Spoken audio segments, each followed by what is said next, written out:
ce idan aka kiyasta gidaje da filayen ginin da ya ce ya mallaka a Yamai da Tawa, darajarsu ta haura miliyan 2,235 da 'yanka.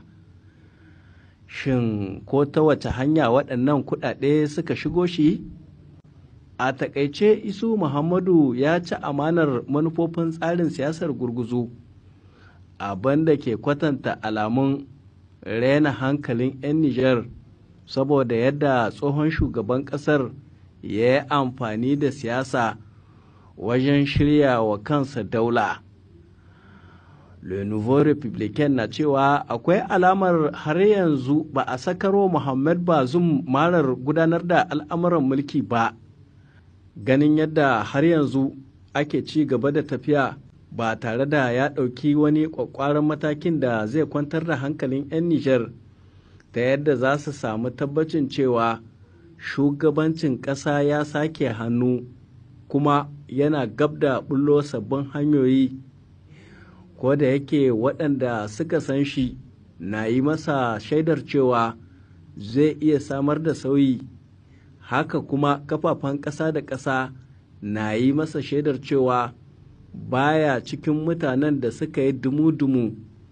a almundahanar da ake zargin an tafka a tsawon shekaru 10 na gwamnatin da ta shuɗe. To amma yana da kyau a yi taka tsantsan a kan wannan batu a bisa la'akari da dukiyar da aka ce ya mallaka a yau,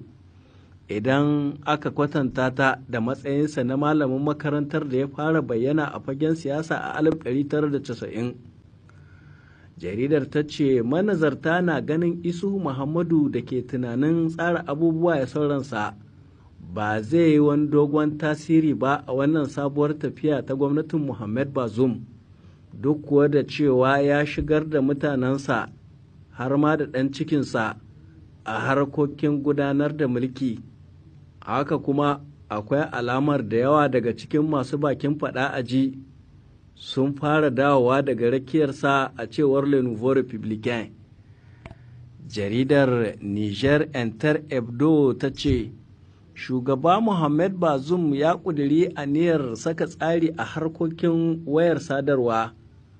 fannin da a yau kowane ɗan Nijar ke ƙorafi da shi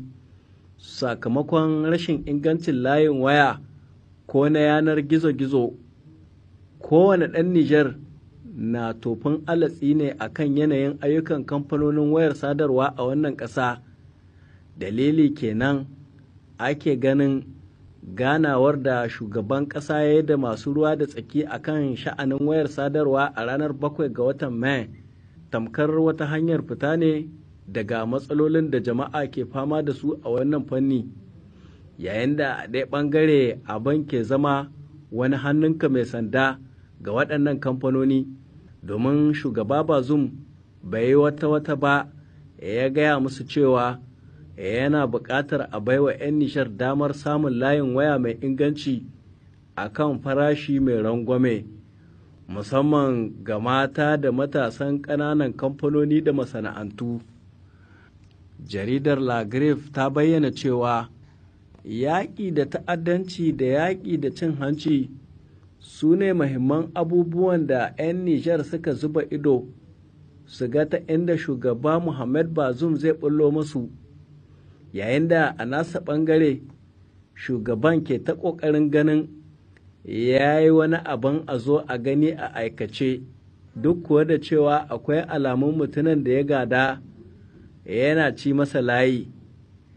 Jaridar ta ce yaƙi da cin hanci da yaƙi da ta'addanci su ne manyan batutuwan da hatta masu bin diddigin al'amuran yau da kullum daga ƙasashen waje ke jiran ganin an yi wani hoɓɓasa a kansu, domin tabbatarwa kansu cewa an sami cikakken sauyin shugabanci a ƙololuwar mulkin Nijar, ba wai a yi ta ikirari ba. Jere ta ce hukunta mutanen da suka handame kuɗaɗen makamai a zamanin Isuhu Muhammadu wani mataki ne da zai baiwa kowa ƙwarin gwiwar cewa da gaske za a yi yaƙi da cin hanci da yaƙi da ta'addanci. Ko da yake wasu na ganin ta wace hanya ce shugaba Muhammad Bazoum zai umarci mashara'anta ta fara sauraron masu hannu a wannan harka da ake hasashen akasarin kusoshin jam'iyyarsa ne. La Rue de l'Histoire ta ce tayar da komadar fannin ilimi na kan gaban ayyukan da shugaban ƙasa Muhammad Bazoum ke fatan baiwa fifiko, domin ba za a taɓa samun wani bayyanannen ci gaba a ƙasa ba muddin al'ummar tana cikin yanayin jahilci. Mafari kenan ya kira taron masu ruwa da tsaki a fannin ilimi a fadarsa kamar yadda ya alkawali, inda suka tantauna hanyoyin magance matsalolin da suka addabi wannan fanni. Jaridar ta ce wannan yunkuri na shugaban ƙasa ya ƙara tabbatarwa masu tafiyar da sha'anin karatu kyaukyawar aniyarsa ta shimfiɗa ingantaccen tsarin karantarwa a Nijar,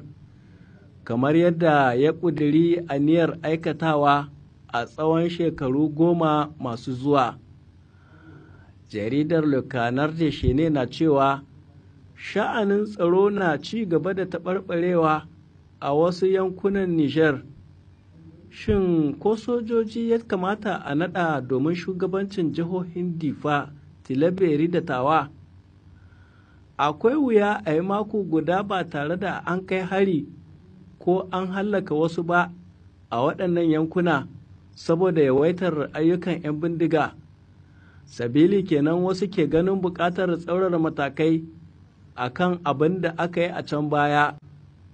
Kowa ya shaida cewa dakarun tsaro na da kyakkyawar niyyar aiki a wannan ƙasa, sannan an tanadi kayan yaƙi daidai wa daida, amma kuma abin ya zama tamkar ana magani kai yana ƙaba, lamarin da ya sa wasu ke ba da shawarar naɗa sojoji a matsayin firefe da gubernar a irin waɗannan yankuna, kwatankwacin tsarin da shugaba Philip Tshisekedi na ƙasar Congo ya shimfiɗa a lardunan Kivu da Lituri, matakin da ake ganin irinsa zai ƙara wa barade azama a fagen daga. To a nan za mu tsagaita da sharhin jaridun na wannan mako, da fatan za a kasance da mu a wani satin na gaba domin jin wani sabon sharhin da yardar Allah.